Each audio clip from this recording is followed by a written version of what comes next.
In this module, we are going to learn how to use Chef. I'm Damien, Caro, Technical Evangelist at Microsoft. And I'm Steve Murawski, Community Software Development Engineer at Chef.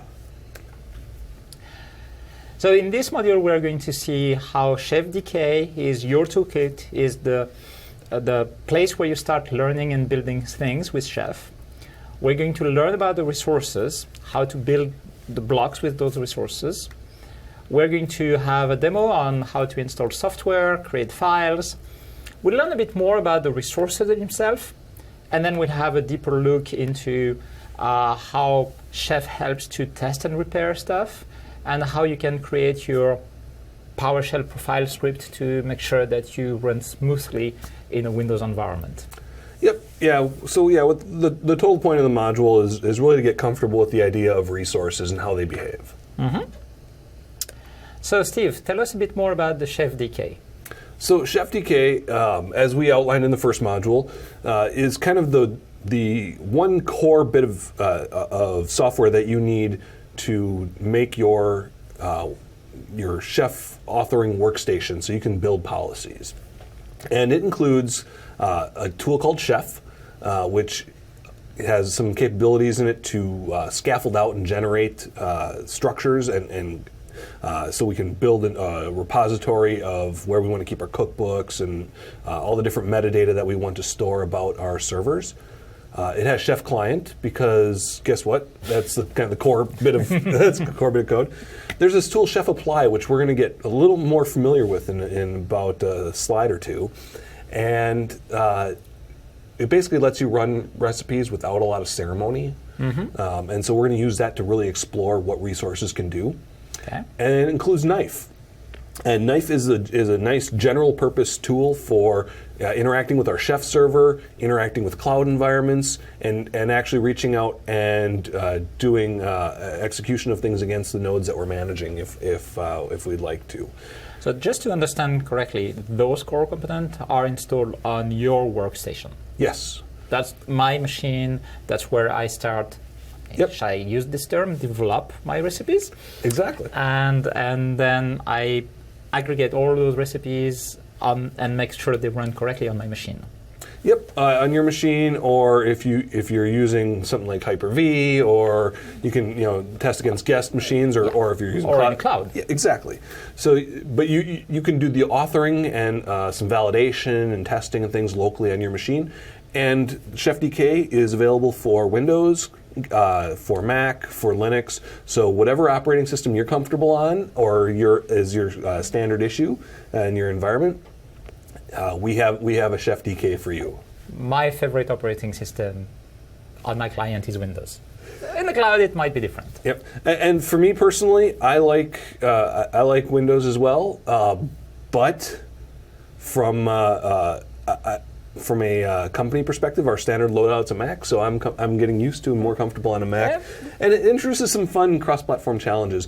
But from a standpoint of Chef, I can author Chef wherever. Okay. And some other tools that are included in ChefDK, and we're not going to spend a ton of time on these in this series, but will be something as you develop your skills in Chef that you'll want to take a look at, and that's things like Food Critic, which is a linting tool that tells you basically, are my recipes correct? Are there any common errors that I make?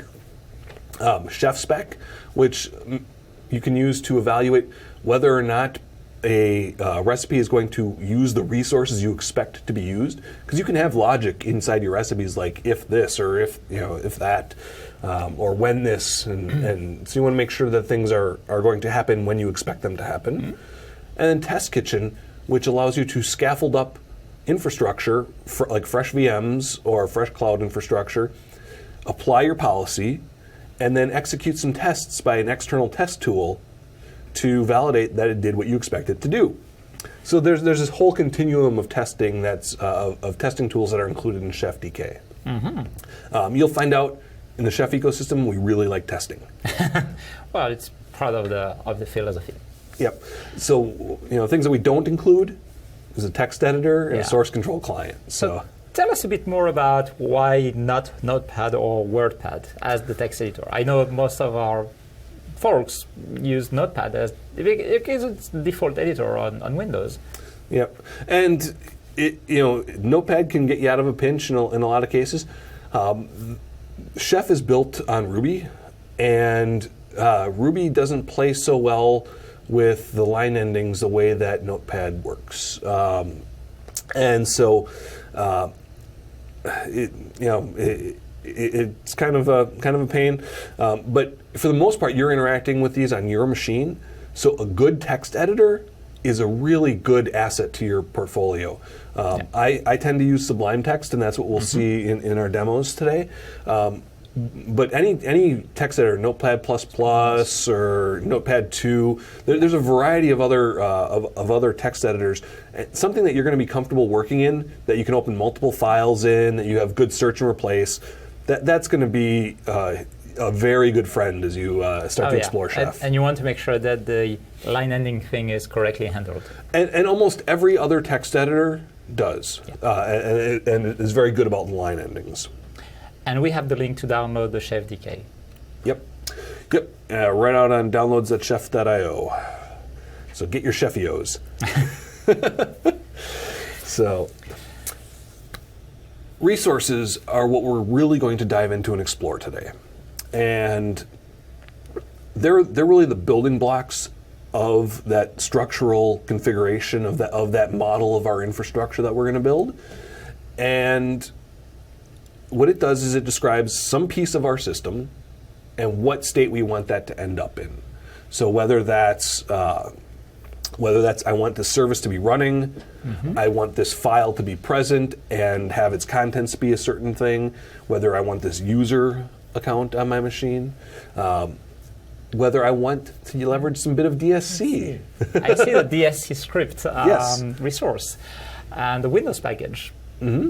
So we have package and Windows package, and hopefully one day that will just be package, because we have fun stuff evolving in the Windows ecosystem like OneGet.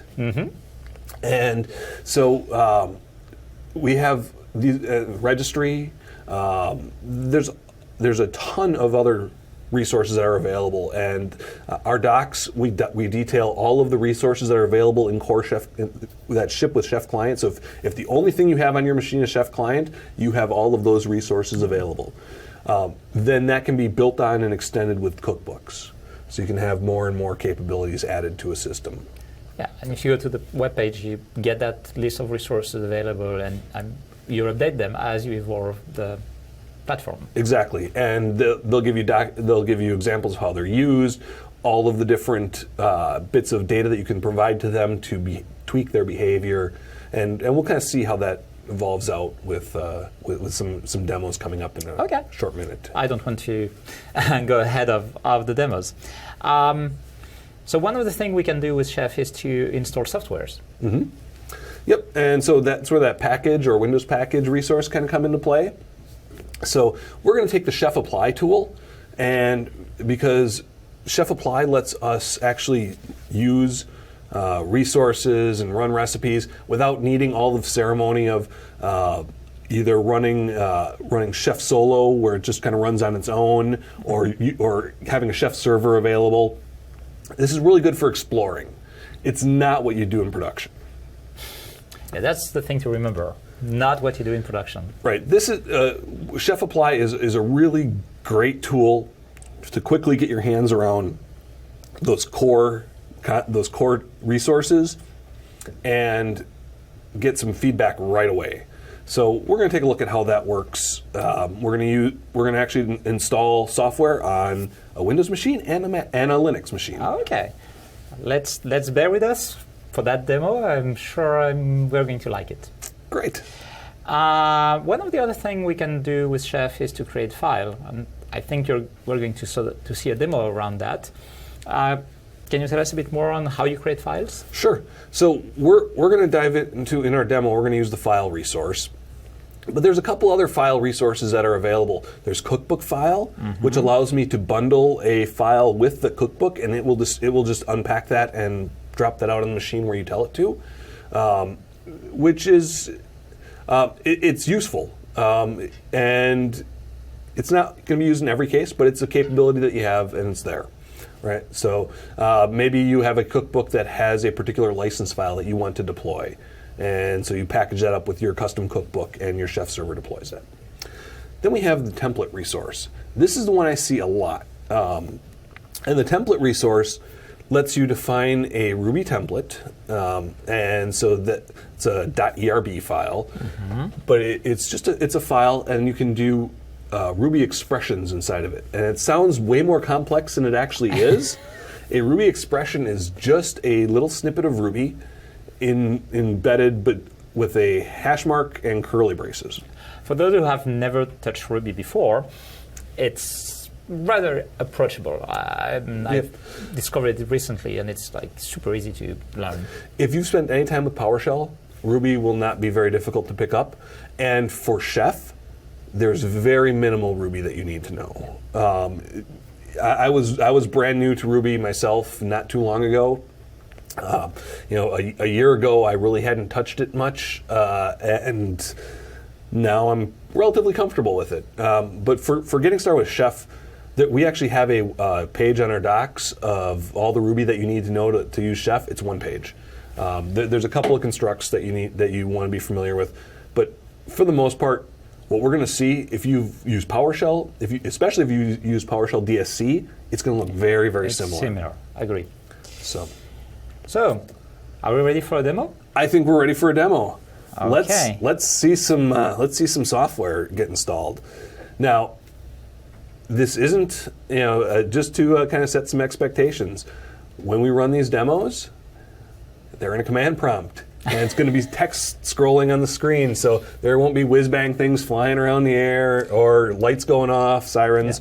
Yeah. If I would have planned ahead better, maybe I could have created some little effects, but we're going to see stuff scrolling on the screen. That's good enough. I like it. It brings me back to my young age. Yeah, right. Yeah, if you started out in IT, either running Linux systems or back in the DOS 3.1 days or earlier, or on the Apple IIs with BASIC, you'll be right at home.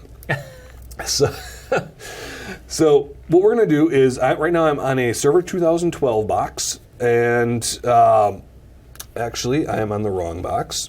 We will get onto the right one. So I am using a tool called Vagrant to manage my virtual infrastructure on my local machine, and it will help me kick off a remote desktop session to your Windows machine. Yep. And you're going to be logged on the Windows Server 2012 R2. Which has all the properties of Windows Server 2012 to running on any hypervisor. Correct. Yep, and this is a fresh out of the box, patched up, relatively recent box, and I'm going to change my font because it's fresh out of the box. I'm going to change the font size here so that we can see it a little better. All right. We'll go a little larger. Yeah, I haven't brought my very big glasses on. So, all right, we've got. So I'm on my PowerShell command prompt, and I'm just going to verify that I have my Chef Apply available. So I'm going to get command. And hey, guess what? I've got it available. So the only thing I did with this machine was I installed Chef DK because that's what's got all our tools. That's what you need. So we are going to run Chef Apply, and Chef Apply will give me some help.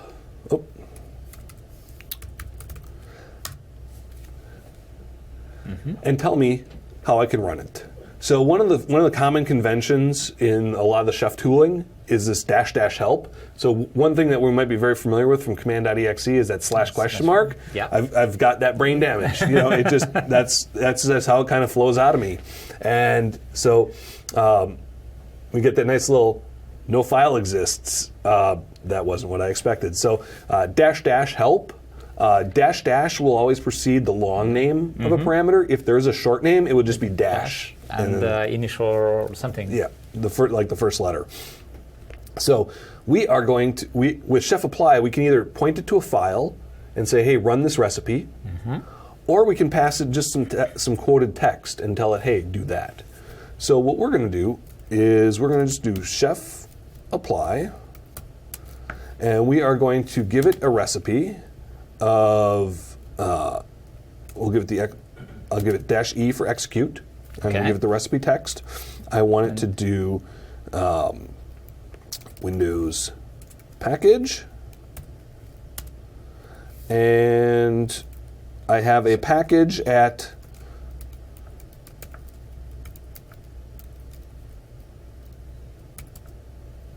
let's make sure I got the path right. Get the right path.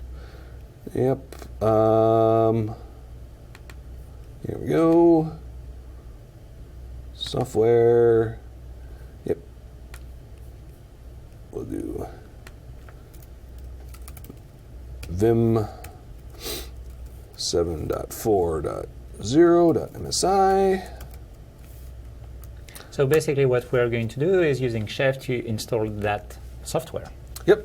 So we're going to dive deeper into after we do just a couple examples here. We're going to dive deeper into the structure of resources and things. But real simple, we're going to install a Windows package, and I'm telling it which package to install. That's pretty simple. So let's see what happens. So I hit enter. I go get my cup of coffee. And guess what?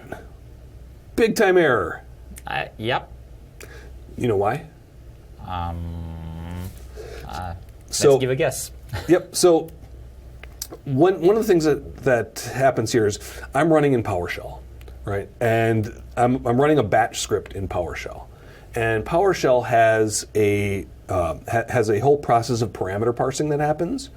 So one of the things that can happen when I run commands from chefdk inside of PowerShell is PowerShell can try to process those arguments. And so that string at the end of Windows package, whatever, it's stripping quotes because PowerShell is interpreting that and then passing it to the chef apply command, and chef apply wants those resources.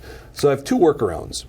I can either use command.exe to run them, which is acceptable-ish of an answer. I like PowerShell. Me too. I would avoid going back to commands. But yeah, I've been a PowerShell junkie since right after it came out of beta. I like to stay in PowerShell.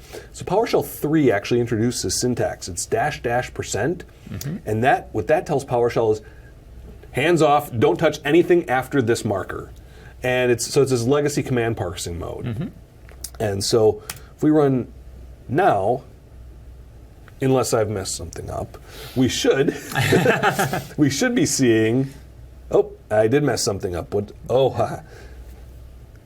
This is a real learning experience for our this is the real code, real example, live demo. So one of the things here and I want to show you this error message, right? So let's.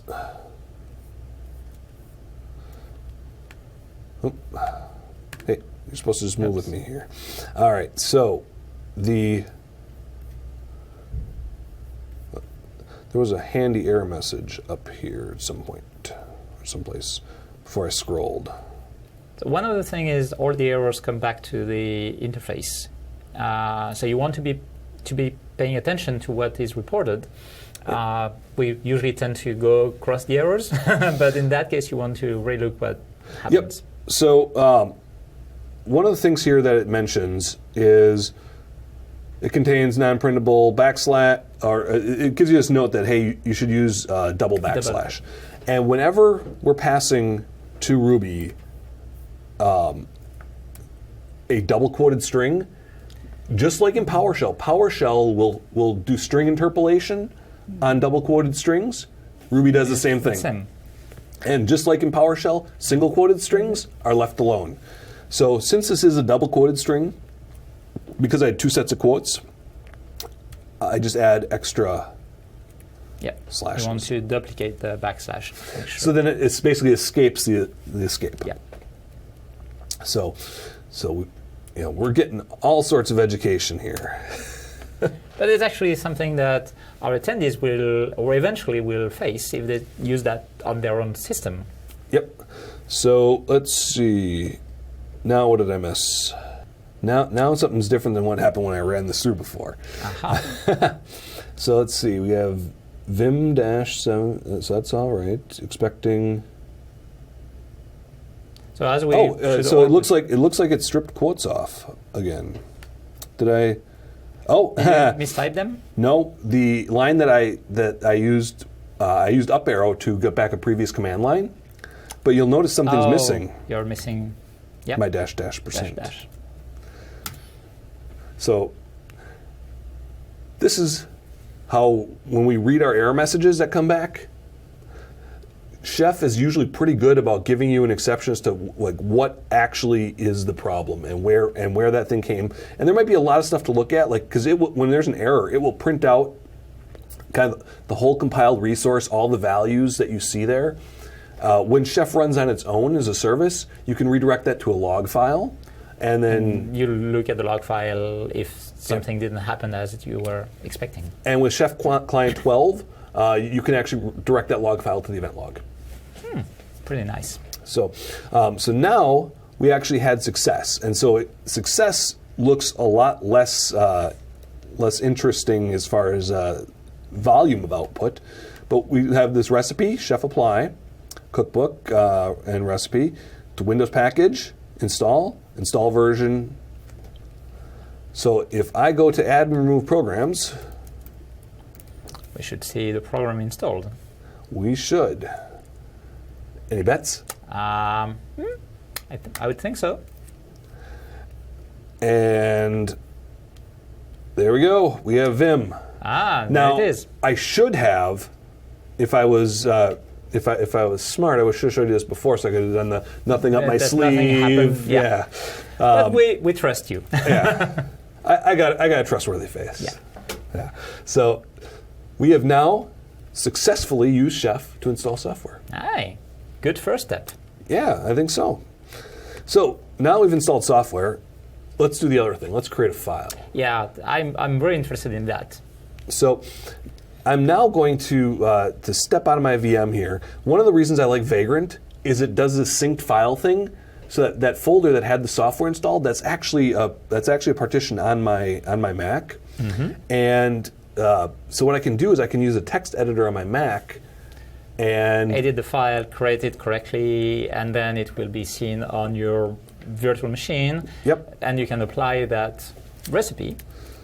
Yep. So I'm going to grab my text editor, my handy-dandy favorite one, and we'll blow up the font size a little bit here, I think.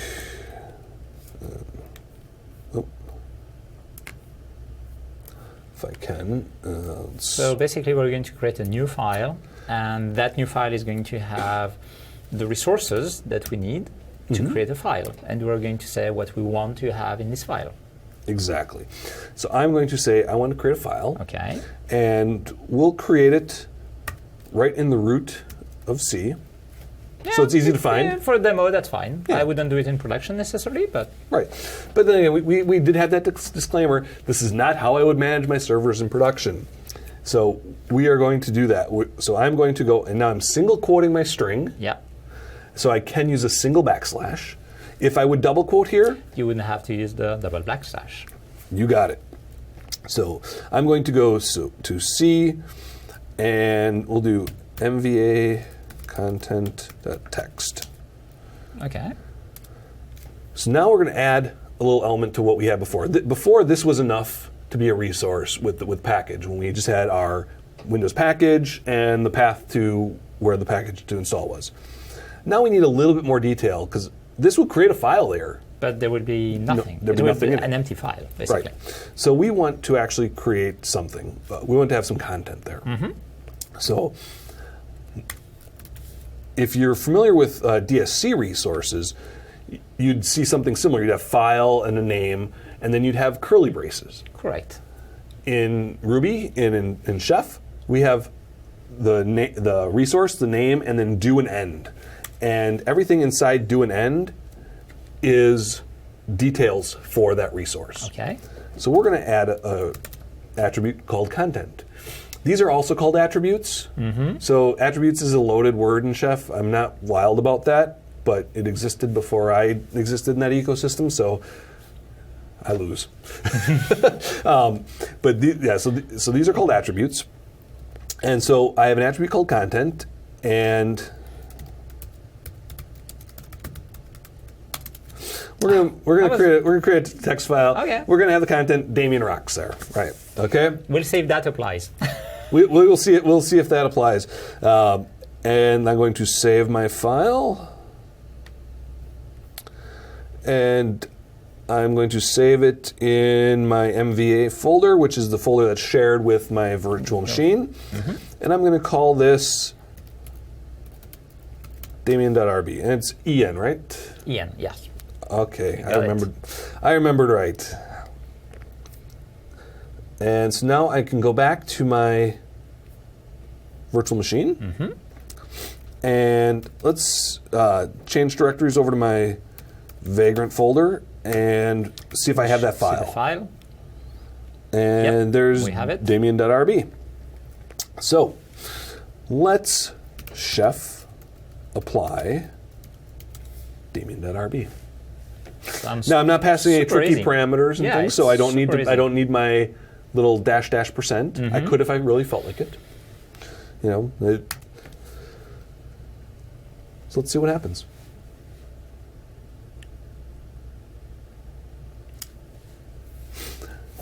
And voila. And voila, haha. And so now what we can see is that the file resource ran. It said it had an action of create. We didn't specify that, but it had an action of create.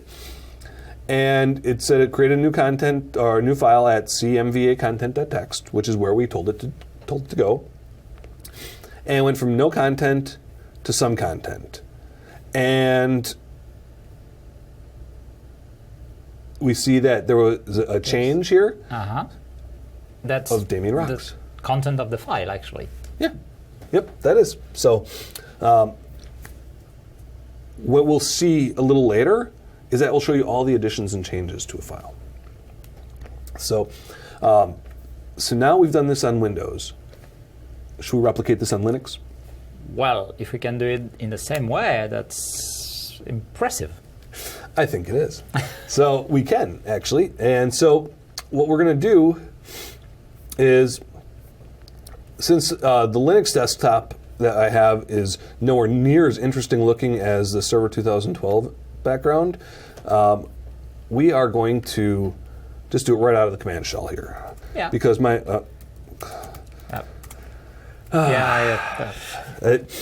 I need to switch context. I so wish I had PowerShell on my Mac. But you know what? I get by now. But so what I'm going to do is I'm going to SSH into, which is a remote command execution for Linux. You basically open a command prompt on the remote machine. Yep. So now I'm on my remote machine. And I'm going to see if I have chef.dk available, or at least chef apply. Yeah. And it's going to say, You have it? You got it. So we're going to do now chef apply, just to prove that there's no difference between what we saw on the Windows environment. We'll look at the help. Same parameter passing. Yep. Help looks pretty much exactly the same. So I want to do the same type of thing. I'm going to say E for execute, and I'm going to include my package. And now, because this is going to use the native package manager on the Linux box, it's going to use, it's going to look, I only have to give it the name, because then I can use the native package manager. You don't need to specify the path. It's going to go in the package manager and look for that package in the package manager. And once the OneGet ecosystem becomes more widely available, we'll have the same, I think we'll have the same experience on Windows. So let's see. Oh. And it didn't like yum for me. Why? Yeah, but basically that's the same idea. I didn't find the right package. Yep. Yeah. Something. Maybe it's not finding my Yum repository properly. Yeah. I am on the public wireless. Yeah. So. Probably we have some connection. Yep. But it would be the same type of thing. We'd see it go through, install Yum or install Vim from Yum and go that way. We can do the file resource the same way. Now, if I went to my shared folder between the machines, I do have my You still have your Damien.rb RB file. Now, the downside there is I've got a Windows path. Correct. I was going to ask how you manage the path between the different systems. So there are some helpers included with Chef. We're not going to dig into those today. For today, we're just going to actually change the path in that resource, or we'll comment. Yeah, we'll just change the path right now. We'll just change the path right now. So we'll do, and we'll drop it in Vig. We'll keep the same content. We'll just change the path, and guess what? It's going to work. The other area where this could work is if you use attributes, because that stuff can get pulled in. So any of this stuff can be parameterized. So we don't. We're hard coding it here for examples to see how the resources themselves work, but any of that can be parameterized. So now I'm just going to chef apply it, just like we did on the Windows box.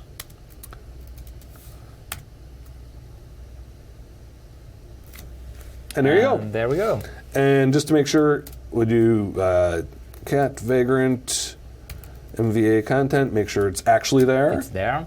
It's there. The content is there. Cool. So we can jump out of that there. So now we've seen kind of resources actually apply, and we've seen two different kind of structures where it's just the resource name and or the name of the resource and then the name of the resource. We'll talk about the specifics in just a second when we jump back into the deck. And we've also seen one where we've got the do and end, where we stick some additional metadata in there about how that's supposed to operate. Why don't we go back to the slide deck? Okay. So I said before we had a name and a name. Well, I misspoke because we're coming up to this. And so resources have a type and a name. And the type is, in this case, file would be the type of the resource. Okay. Right? So let me use my pen. So the file is the type. And I guess hello.txt is the name. Exactly. And in Chef, the name is usually meaningful. There's usually some, it usually has some bearing on what that resource is going to do. Only a couple of kind of edge cases does the name not actually mean anything. If we're providing if we're actually calling a script block, I want to run some arbitrary PowerShell or Bash, then the name doesn't have as much impact. But for almost every other resource, the name usually has some relation, whether it's the file name, whether it's the package to install. That name can actually have a lot of meaning. Okay. So next up, this is where that do and end. That's what we've seen. Yep. And so all the details, all the metadata that drives that resource, the things that we want to specify about that resource, is going to land in between that do and end. And so that's why we put the content there. So some of the other stuff. Oops. Okay. Yeah. So some of the other things that can end up in that do and end block is the action. Now, if you remember, I signaled out that we said, oh, hey, we did this, action create. Correct. It was like, yeah, of course. That's. So action is a, it's kind of a meta attribute. It's available on all resources. All resources will have a default action of what they do. So the default action for file is create. Is to create. And so you see this the funny syntax there for create. It's :create. Yeah. That makes it a Ruby symbol, which means it's really easy for Ruby to compare those things. It's a so strings are mutable in Ruby, and they can point to different objects in memory. So this is kind of implementation stuff behind the scenes. Symbols are very often used when you need to compare values So because it's always colon create will always equal colon create. And so so a lot of the flags and things like for action will have symbols. And so let me guess. If there is a create action, there probably is a delete action. Yes.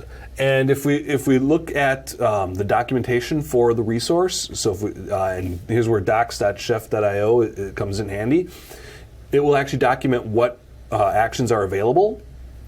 And like for example, services, they have actions of start, stop, restart, for example. This is where Chef kind of can become very powerful.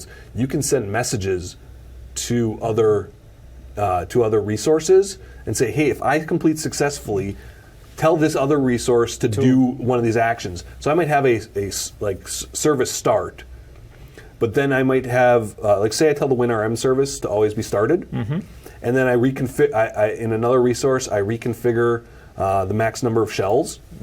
I need it to restart before that takes effect. So that resource can say, hey, if I had a reason to run and I ran successfully, tell WinRM to restart. So actions can also be messages back between things. All right, moving on from action. We have other attributes like we used content already. Yeah, that one we used. So other things you'll see, like specifically, there are two different structures that we support in files for permissions. There's a Windows friendly and there's a Unix friendly. This is the Unix friendly. That one is the Unix friendly, if I remember from what I learned at university. Yep. Yeah, so Unix file permissions are a lot less complicated than Windows file permissions. That makes for a nice little. Yeah, and I think there is a whole documentation on how to use Windows resources on the web, and that's where you want to really deep dive if you have to apply specific security and permissions. Yes, exactly. So that's kind of that's the structure of resources. So you'll have your type, you at least have a type and a name. Everything else is optional. You can run with the defaults. Now some things like I mentioned, if we just did like file Damien.txt, then we would have an empty file. There'd be no content there because the defaults would create it with no content.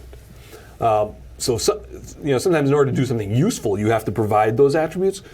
But like packages, in many cases, you can just say package. Or if I just need a directory, so say I need to build out a particular directory structure, I can use a directory resource and just specify that directory and have it there. Now, if I need to make sure it's there recursively, now I need to do the do end and specify the recursive attribute. So you at least need that type and that name, and then if you need other stuff, they go inside that do and end block. Okay. So resources themselves. So resources describe, and you can move on to the next slide. Resources actually. They describe the end state of how we want that, whatever it's modeling to be. And so the actual process that it follows is a test and repair process. And again, very much like DSC. DSC does a test and repair. And what it'll do is, hey, if things are as I expect them to do, or expect them to be, I don't have to do anything. You don't do anything. You just move it on. Yep. So it only changes the system state when it needs to change system state. So it compares the current state with what it has to be. Yep. And if there is any difference, it will make whatever is necessary to come to the state where it has to come. Yep. And we're going to jump back on our Windows machine and demo what that actually looks like. Okay. So we're up for demo.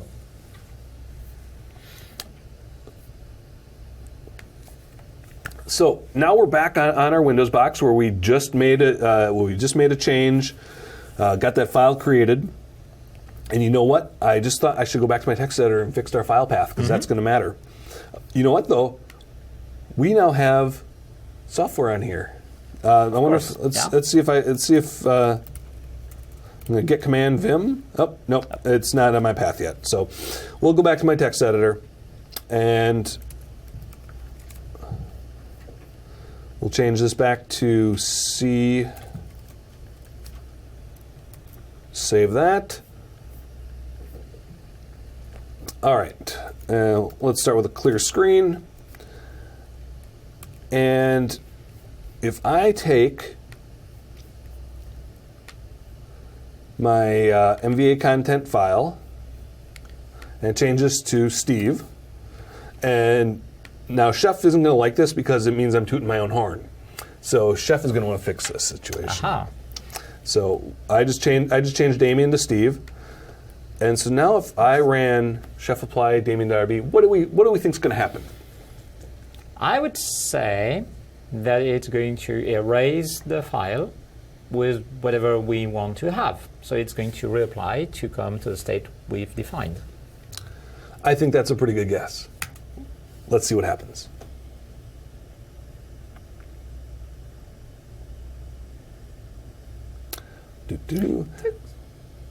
All right. So we got create. Let's see what the content is. Yeah. Steve rocks. That's not what we expected. Not what I was expecting. No. So there are actually other parameters in there that you can tell it how to match. This only knows that, hey, the action was create, and so we didn't tell it anything else. So we didn't say, hey, make sure the content is always this. We create it with this content to begin with, and then let it go. So there are different modes in which we can run this thing. The last thing we're going to do, just to show the test and repair, is we're going to remove that software, and then we will add our Vim back. So this goes really, really quickly. And boom, Vim is gone. Okay. Nothing but my sleeve. And I'm going to go back. I got my --% to protect my quotes. And Chef Apply is going to kick off, and it is going to make sure I have my software installed. Now in this case, its only job is, hey, is this software installed or not? Just comparing the installation step. Yep, and install it. Let's take a look. Just refresh, and it's come. Okay. And it's back. So we could tweak the file example. We're going to do that later in a later demo. Okay. Good. Wow, that's a good way to understand how to use Chef. I think this sets the stage pretty well for the next module. Absolutely. So stay tuned. In the next module, we are going to learn how you build policies with Chef and how that gets applied to systems. Great.